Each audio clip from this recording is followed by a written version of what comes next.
3 Radyo 5 True FM, dito tayo sa totoo. Kapatid, oras na natin is 14 minutes makalipas ang alas 12 ng medyo makulimlim na tanghali. Pero syempre masaya na naman dahil magkakasama na naman po tayo. I miss you, kapatid. Na-miss mo ba ako? Don't mention it. Na-miss ko kayo kahapon, pero thank you so very much. Sa pansamantalang humalili kay DJ Chacha, nag-iisang Diyosa sa balat ng radyo. Thank you! Magka-chat nga kami kahapon at thank you rin sa inyong mga pag-congratulate. Hindi naman graduation yun, it's a recognition day sa aking mga Junakis. Kaya Kuya AJ and Kuya Axel, ayan, thank you Chacha for taking over the program. Ayan, pero sa ngayon, HEART segment po tayo. Wednesday edition. Edition. Parang iba spelling no?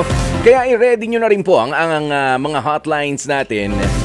Pwede po kayong mag-contact, pwede po kayong magbigay payo, pwede po kayong magbigay din ng inyong opinyon sa dalawa natin makakausap na para ba mga nag-uumpugang mga bato. I-follow nyo na nga po kami sa ating iba't iba mga social media accounts. Sa YouTube channel baka nyo, pwede. Sa Facebook page, pwede rin. Eto po ang mga paraan. Isama mo pa yung Instagram, yung Threads and X, at syempre yung TikTok. I-type nyo lamang po ang @Radyo 5 True FM. Walang space. Walang space dahil close na close tayo. Ganyan. At Radyo 5 True FM, dire-diretso po yan. YouTube channel natin, Facebook page, paki-share na nga rin po. At syempre, ayan, standby na nga po kayo dahil kanina pa katingkati, kanina pa gustong-gusto talaga maglabas ng sama ng loob. Etong ating makakausap. Yung isa taga Valenzuela, yung isa taga Quezon City, magkalayo po sila. Kaya tingnan natin, mukhang matindi-tindi ang mga bugahan nito, no? Sa ngayon, umpisa na nga po natin. Naka-standby na? Naka-standby na makakausap natin mula sa Valenzuela. Naka-standby na rin makakausap natin mula sa Quezon City. Dahil ito nga po ang nangyari. Sa dating app, nagkakilala. Diyan nagsimula ang pandiligaw nitong si Wilson dito kay Gemma. Sasagutin na sana ni Gemma itong si Wilson. Sasagutin niya na ng, oo, ganyan. Pero si Wilson bigla na lang daw tumamlay, tapos parang nanlamig dito kay Gemma. Pagkatapos ng panliligaw niya, ha? Yan ay matapos na madiskubre nitong si Gemma na nakikipagbalikan pa pala itong si Wilson sa ex niya na si Kathy. Ayaw naman daw pakawalan kasi ni Wilson itong si Gemma dahil parehas daw nitong mahal itong si Gemma at si Kathy. Sige. Kaya sa pagkakataon pong ito, kausapin na muna natin si Gemma ng Valenzuela, 23 years old. Gemma, magandang tanghali sa'yo. Gemma? Hello? Wala. Nawala si Gemma. Pero kung nasa linya na natin si Wilson. Sige, si Wilson muna. Wilson? Magandang hapon po. Magandang tanghali. Magandang hapon sa iyo. Wilson ng Quezon City, 24 years old naman po itong si Wilson. Wilson, talaga ba? Dalawa ang puso mo? Kung pwede lang po sana, Kuya Poy. Kung pwede lang sana. Napakaganda nung statement mong yan. Kung pwede lang sana. Kasi nga, tama ba ang impormasyon na nakarating sa akin na gusto mong pagsabayin itong si Kathy at si Gemma? Hindi naman po sana sa ganun. Kaya lang parang ganun na rin yung nangyayari po. I-explain mo bakit parang ganun na hindi ganun. Sige. Kasi ayoko rin po mawala yung ex ko. Si Kathy. Opo. Gano'n na ba kayo katagal nitong si Kathy? Bali, ex ko po siya 3 years or 3 years na po. 2 years na kayong naghiwalay? Tama? Opo. Okay, so medyo matagal na rin pala. Bakit naman nanligaw ka na dito kay Gemma na hindi ka pa pala nakaka-move on mula doon kay Kathy? Bali, parang para mawala din yung yung feelings ko. Para Parang matabunan bumabalik na. ulit eh. Oh, bumabalik. So, ibig sabihin pala, nung nililigawan mo itong si Gemma, masaya ka ba na nililigawan mo si Gemma o napipilitan ka lang? Yan muna tanong ko bago tayo magpatuloy. Bali masaya naman po kami ni Gemma at nakapag-interact naman kami sa message kasi nagkakilala kami sa dating app din. Yes? One time na nagkita po kami. Oh, nagkita na kayo, nag-date na kayo? Opo. Ilang beses na personal kayong nagkita na? Bali, isang beses lang po. Tapos, medyo masaya po yung nangyari. Ano yung masayang nangyaring yan? Secret po. Secret. So, pribado, yun nangyari. Opo. Masaya ka. Siya kaya masaya? Opo, masaya naman po siya. Kaya lang nung nalaman niya na yung ex ko po, na parang bumabalik sa akin. Kasi nakikita niya yung mga Comment sa sa Facebook. Okay, sa Facebook. Friends na rin kayo sa Facebook nitong bago mo nililigawan na si Gemma. Okay, bakit? Ano ba mga comment nitong si Cathy? Siyempre, yung ex-girlfriend mo, from 2 years ago, she's an old friend. Old kakilala, ganyan. Bakit? Ano ba yung mga komento niya? Po siya ng that sinasabi niya na parang nagkalabuan lang tayo tapos meron ka ng pinalit. Okay. So, biro lang ba yun? Pwede kasing biro lang na ganun eh. Kaya lang po, hindi naman po biniro ni, bali, minasama ni, ko po ngayon. Yung bago? O, si Gemma. Bakit? Opo. Ito ba si Cathy, nakausap mo ba siya kung nagbibiro siya o hindi? Hindi po. Parang seryoso din po siya sinasabi niya. Sabi mo kasi parang. Hindi ba kayo nagkausap? Nagka-chat man lang nitong si Cathy? Uy, seryoso ka ba sa sinasabi mo? Kinakansyawan mo lang ba ako? Bali, po. Seryoso po siya. Kala ko lolo ko lang niya po sa Facebook. So gusto niya rin Bali, makipagbalikan? meron talaga siyang, gusto niya makipagbalikan. Okay. So ano palang hinihintay niya raw? Bakit hinintay pa na ba't nag-post ka ba na magkasama kayo ni Gemma sa social media? Bali, lang po ako, parang story lang po na happy together, ganyan po. Tapos, with someone, tapos bigla siya nag-comment na, ayun na nga. wow, sabi niya, nagkalabuan lang, nakahanap ko kagad ng iba. Nagkalabuan lang. Nakahanap na ng iba. Ito, kumusta ba? Kinumusta mo ba to si Cathy? Hindi kaya nakatulog lang to 2 years ago? Oo, tapos ngayon lang nagising. Akala niya ganun lang kaikli yung panahon na yun. Mahabang panahon na yun, ha? O hindi pa pwedeng nagkalabuan lang 2 years ago, wala man na nag-reach out o meron ng mga pangyayari na baka naman nakikipag-usap siya sa'yo dati. Pasuplado effect ka, Opo, ikaw rin. meron naman din po kaming chat. Oh. Pero hindi na po tungkol dun sa yung parang kamustahan lang, tapos parang friend lang talaga. Pero nagulat ako, biglaan lang din. So nakaramdam ka ng selos, okay? Opo, parang ganun po. Ayan, nakaramdam ng selos doon sa bigla mong paglalagay ng, Facebook story na meron kang kasama at nakita niya yung picture ni Gemma. Opo. Ayun, okay. Sige, papaano mo naman? Alam mo, 2 years ago, papaano yun? Baka naman ikaw nalilibang lang na meron akong babaeng ginugusto. Ito, nililigawan ko, si Gemma. Tapos, yung ex ko, gustong bumalik. Baka naman parang namamachohan ka lang ng tingin sa sarili mo. Gumagana sa'yo is not really your, yung emotional attachment mo pa, kundi yung ego mo na lang. Na parang syempre, kahit sino lalaki, marami nagkakagusto. Ego ang nafe-feed niyan eh. Parang pogi ko pa rin pala, 2 babae. Ito mo naman, hinahabol ako ng isa. Baka gano'n ang gumagana sa'yo. Parang ganun po yung naiisip ko. Tama. Parang nadagdagan yung kagwapuan ko. Yeah. Yun nga yung sinasabi ko. Pero alam mo naman, kanina nga, sabi mo sa statement, parang ganun po yung gusto ko, Kuya Poy, na pagsabayin, pero parang hindi rin. Dahil alam mo naman na isa lang syempre ang mas deserving sa atensyon, sa pagmamahal na kaya mong ibigay. Opo, tama po. Oo, kasi iba rin yung feeling, naiintindihan ka, iba yung feeling na para kang hinahabol-habol.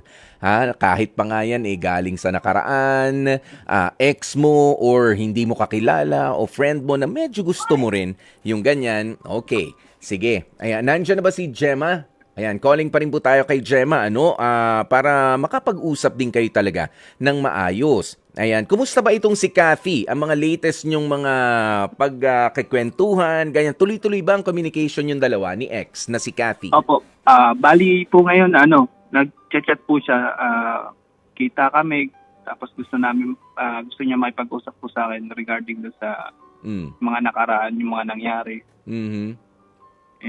Sabi niya, Bigla kayo magbabalik sa nakaraan, ha? Sabi ko, may boyfriend ka na bakit parang gusto mo pa ako? Oo. Pangit naman yung ganun. So meron pang boyfriend? Opo. Okay, may boyfriend pa palang present tapos gusto niya lumipat sa'yo o pagsabayin din kayo, ganyan? Sinasabi niya po, wala na daw po sila. Kaya parang lumalapit siya sa akin. Sabi ko, para naman awkward naman yung mga ganung bagay.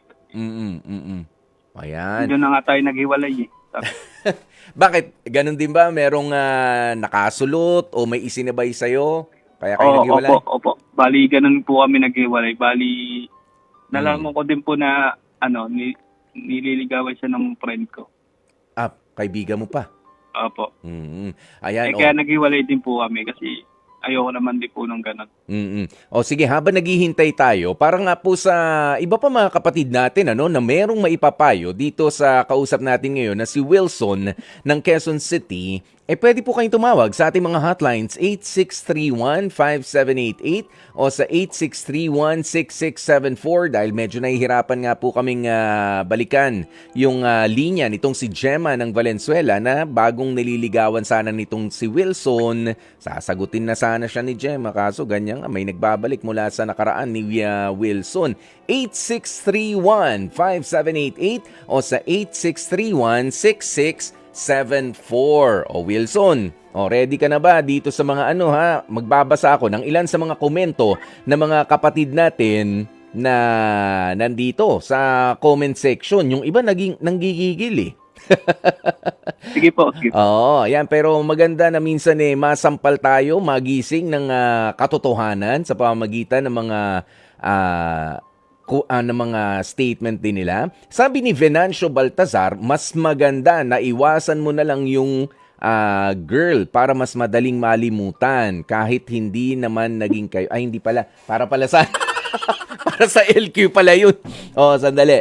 Ito, si Gail Enriquez pala. Ayan, si Gail Enriquez, sabi niya, ano ka, octopus? 3 ang puso para magmahal ng marami? Aba, ang octopus, 3 ang puso, sabi. Yan ang sabi. Kaya pala, gusto mo ba yun? Octopus ka? Ha? Hindi naman po. Medyo cute lang. Ano? Cute. Cute? Pusit? Octo-cute. Puma-punchline ka pa. Sa mga punchline mong yan, dadami babae mo, dadami problema mo. Ang pagdami ng mga babae ay pagdami ng problema. Alam mo ba yun, Wilson?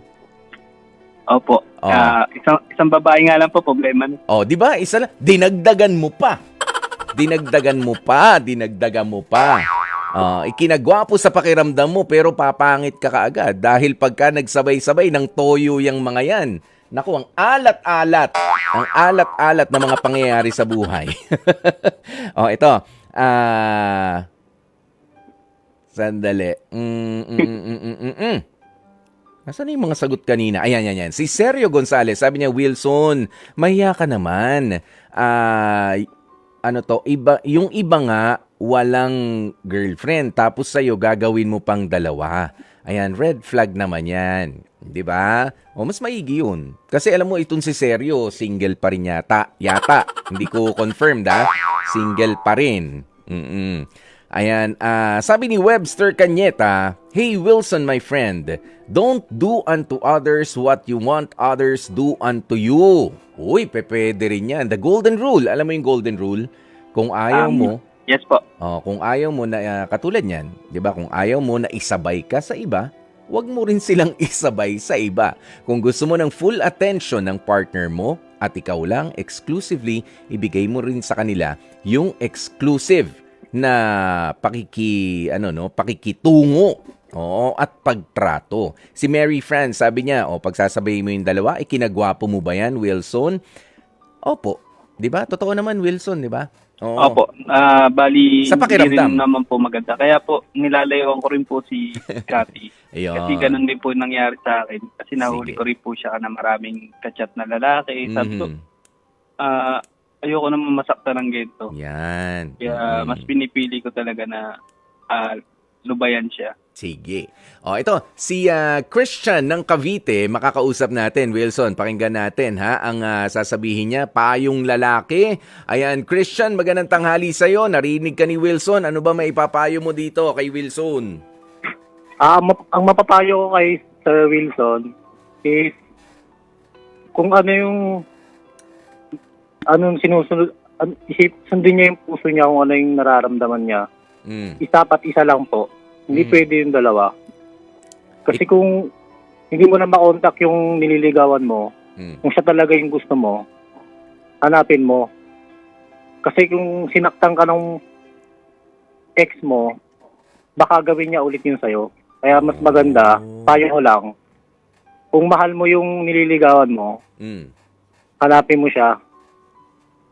Kung siya talaga yung nagpapatibok ng puso mo, kung wala ka ng ano sa ex mo, wala ka ng pagmamahal. Oo. Kasi baka balay mo dun sa nililigawan mo, dun mo makita yung tunay na pagmamahal. Oo. Ayan. Ayun lang masasabi ko. Wilson, ano masasabi mo sa sinabing yan sa'yo ni Christian? Salamat, Christian, sa payo mo.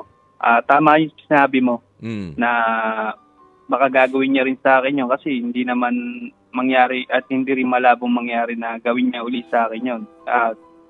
Yun nga iniisip ko nung sabi ko parang gagantihan ko lang sana Nako. Para masaktan din siya. Okay. So, dito, kumbaga, parang ang dadalihin mo si Cathy, yung ex mo. Opo. Oo, kumbaga, pasasakayin mo lang, tapos, ganun. Pero hindi maganda yun. Wala nang gantihan. Wala nang gantihan. Wag mo nang gawin sa kanya yun, Wilson, ha? Andiyan pa ba si Christian? Thank you, Christian, ha, sa pagtawag. Ayan, si Wilson. Ito. At si Gemma. Ito, naka-standby na ngayon si Gemma, ang bagong nililigawan nitong si Wilson. Gemma, magandang tanghali sa iyo ulit. Gemma? Gemma? Nawala na naman si Gemma. Ayan. Pero, ayan, hindi, parang may tumutunog ng bahagya. Nawawala. Nawawala. Ito, sabi ni Sergio Gonzalez, ang ending pala niyan ay sex bomb pa rin. Kung ano ang nasa puso mo, sundin mo. Yun ang ipinayo ni Christian para kay Wilson. Sandali. Ito, si Janice Dagami, sabi niya, Kuya Poy, ang may pagpipilian, May pagpipilian, pero kapag ka nawala, ang first choice ay may isa pa. Yun ang maganda lang na nangyayari dito nga kay Wilson, Ayan, sige. Wilson, ikaw, ano sa tingin mo yung marapat na gawin? Kasi given, Wilson, nandiyan ka pa? Yes po. Given na sabi mo nga, merong history ng panloloko sa'yo, itong si Cathy, ang iyong ex from 2 years back. Niloko ka, pinagpalit ka sa ibang lalaki, na kaibigan mo pa, unfortunately. Tapos boyfriend niya pa rin ngayon at ngayon ino-offer niya ang pakikipagrelasyon sa iyo just because meron ka ng bagong nililigawan. Anong masasabi mo sa ganong klase ng babae?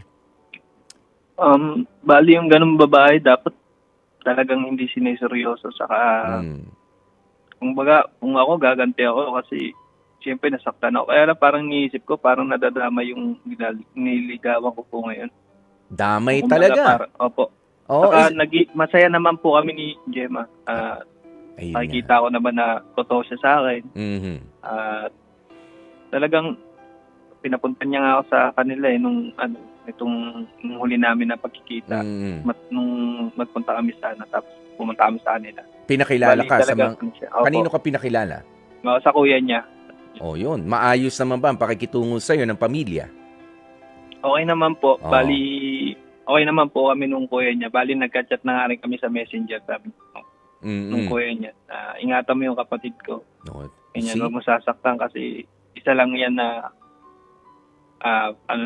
ako kapatid na babae. Ayun. O, di ba nga napakaganda pa ng payo ng kanyang kuya. Pero ganito kasi yan, Wilson, I don't think it's really worth it na gantihan pa ang isang katulad ni Kathy. The best revenge that you can, make her experience is yung wag mo na lang din siyang pansinin.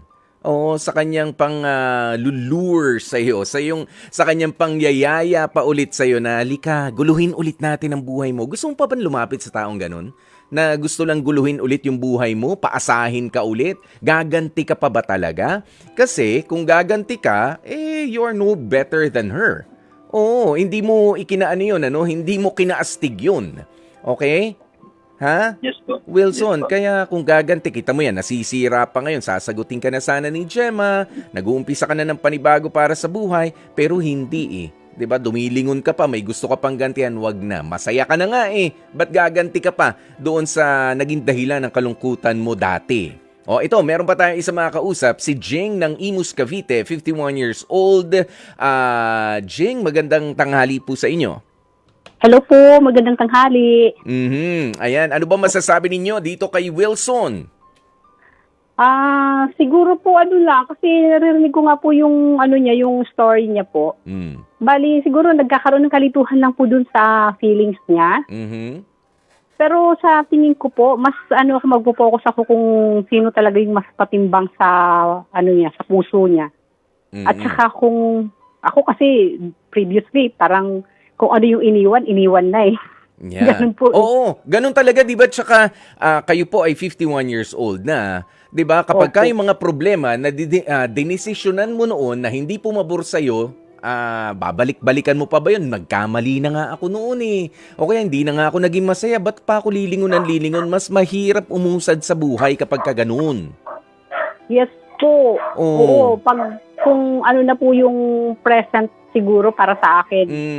Kung yun mapapayo ko sa kanya, kung ano yung present siguro yun na lang. Kasi kung ano na iniwan na dapat. Yan! Tama yun. Oo, ang tapos na. Kahit pa nga kinakaway-kawayan ka pa.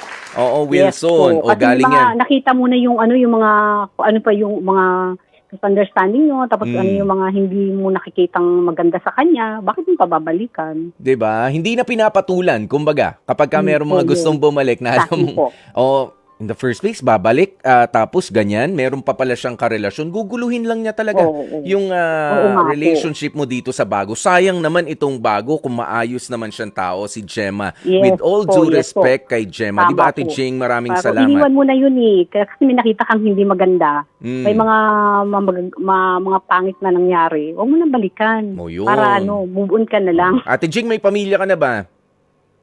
Another na lang. Ano po? May pamilya ka na?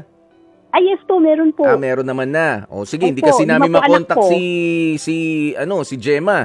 Baka gusto nyo kayo na lang magdesisyon nitong si Wilson. Hindi, biro lang. Maraming salamat sa iyo, ha, Ate Jing. Opo. Okay. Opo, welcome po. Thank you po. Opo, maraming salamat. Wilson, ito na ang pagkakataon para naman i-redeem mo yung sarili mo. Ano ba ang plano mo para kay Gemma? May plano ka ba? At dito kay Kathy, ano rin ang plano mo nang gawin sa mga susunod na araw? Dahil nga po, nagkakaroon talaga tayo ng problema para makontak itong si Gemma. Well, at least, kailangan marinig ni Gemma ang mga gusto mong sabihin sa kanya, and then you give your heart decision, your HEART decision. Itutuloy mo ba? Titigilan na? In doubt ka pa rin ba? Or sige, subok ulit tayo? Go, Wilson. Bali, blabla ko na po si Kathy, yung ex ko po. At kausapin mo si Gemma. Kay Gemma mo sabihin yan. Go. Gemma, sorry pala sa mga comment niya. Kasi nanggugulo lang talaga yun. Hindi yata makaget over sa akin. Parang ginawa niya akong the one that got away. Pero sinaktan naman niya ako. Mali yata yung pinili niya. Pero swerte mo kasi ikaw yung pipiliin ko. mas gusto kitang kilalanin pa kaysa kay Cathy na kilala ko na, sinaktan na ako lahat na. Bali, ayusin natin to. Mas maganda na mag-usap tayo mamaya. Alam ko nagtatampo ka kaya hindi ka sumagot sa tawag. Poy, mamaya ayusin natin. Kakita tayo. Humingi ka ng sorry kasi nalito ka pa ng konti. Ayusin natin to. Okay.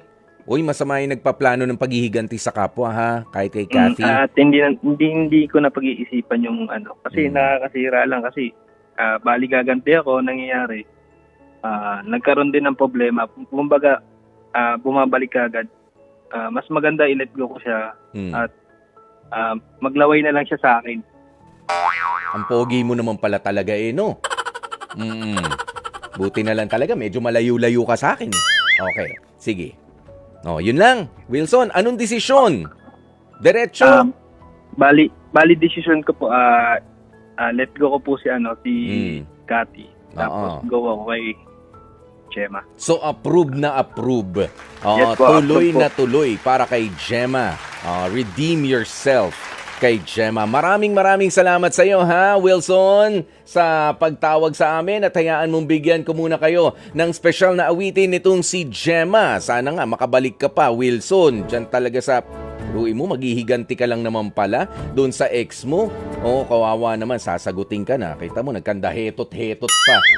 Ang relationship ninyo. Pero maraming salamat at yan nga po ang ating HEART dito sa ating Heart to Heart. Love question of the day. Love question of the day natin. Paano nga ba mag-move on kung hindi naman naging kayo? Wawa. Sabi ni Fiona Botabara, acceptance. Yan, tanggapin mo. One-sided lamang yung love at may bet talaga siyang iba. Ituon mo ang pansin sa ibang bagay. Pagka hindi naman naging kayo, mas madaling mag-isip ng mga nega para maghanap ka ng iba at mag-move on ka na, di ba? Magpapatuloy ka pa ba kung pagiging delulu lang o delusional na at hindi nga naging kayo? Hindi ka niya bet. Ganun lang yun. Kung ayaw niya, di wag. Di wag. Sabi naman ni Darwin Rosel, umiwas na lang sa kanya. Sabi niya, kalimutan mo rin yung mga masasayang araw na nakikita mo siya at humanap na ng iba na talaga namang worth it para sa'yo. Sige. Thank you, Darwin Rosel. Sabi naman ni, si Jericho Dili. Para po sa akin, mas madali pong mag-move on lalo't hindi naging kayo dahil una, walang attachment. Kumbaga, nagkaroon ng emotional or kung anuman na nasa puso mo na mahal mo siya pero hindi naman naging kayo sa totoong buhay, parang MU lang. Pero ganun din yun, di ba? Pagka MU kasi kailangan meron din siya naramdaman towards you. Hindi rin MU yun. So, ikaw lang talaga. So, delulu nga lang. Mas madali-dali. Pero alam nyo, para doon sa iba, no, na talagang, sabi ko nga kanina, nag-invest ng matindi-tindi, malalim-lalim na emosyon. Yung iba na pagastos pa, yung iba na paporma pa, yung iba nga nag-gym pa eh. Nag-running pa eh. Di ba, Rema? May mga ganun na mga friends tayo, yung mga nag-running. In hopes na hindi naman talaga tumatakbo yun, pero dahil nandun yung yung gusto niyang maging jowa. Nag-invest siya sa ganun. Yung iba nag-resign na sa trabaho para mapalapit lang dun sa jowa. Pero hindi, no? Kidding aside, mahirap. Kahit pa nga personal na nanligaw, nabasted ka, di ba? At ganun din, kapag ka emotional na inattach mo yung sarili mo sa isang tao, and we respect that. It happens. Di ba? Nagsiselos ka nang hindi naman naging kayo. Di ba? Nagsiselos ka from afar na nasasaktan ka sa mga nangyayari sa buhay niya dahil hindi ka naging involved, dahil sa isip mo lang. Pero pangangalagaan po natin, ano? Huwag nga rin tayo maging delusional. Dapat mabuhay pa rin tayo. Balik tayo dun sa katotohanan na talagang hanggang dito lang. Okay, sige, na-inspire mo ako noon sa mga gagawin ko. Na-inspire mo ako to be creative. Na-inspire mo ko to be a better person. Pero hanggang doon na lang yun. Maraming salamat sa'yo. Hindi talaga pala pwede. Kaya thank you, bye-bye na rin. Balik na ako sa realidad. Ganun dapat, kapatid. Move on na. Hindi naman naging kayo. Okay? Huwag nang patagalin kapag ka ganyan ang nagiging siste ng inyong pag-iibigan. Pero, nako, dito sa ating susunod, mabilis na mabilis lamang po ito. Dear Kuya Poy, wala na pong bibitiw. Maganda ang kwentong ito. Marami po kayong mapupulot na aral, kaya naman manatiling nakatutok dito lamang sa H2H kasama ang inyong lingkod. Ako po si Kuya Poy, ang inyong gwapopoy dito sa 92.3 Radyo 5 True FM. Dito tayo sa totoo. Mga kapatid, dahil nga po isang minuto na lamang bago mag-alauna, meron po kaming utang sa inyo na Dear Kuya Poy. Pero isa hong malalim at syempre isang napakagandang kwento ang aming ihahatid sa inyo. Laman ng Dear Kuya Poy at syempre nandyan din ang ating H2H Confessions at ang lalamanin din ng ating Love Question of the Day. O papaano, dito na po muna magpapaalam ang inyong lingkod. Ako po si Kuya Poy, ang inyong gwapopoy dito sa programa nating H2H Heart to Heart ng 92.3 Radyo 5 True FM. Dito tayo sa totoo.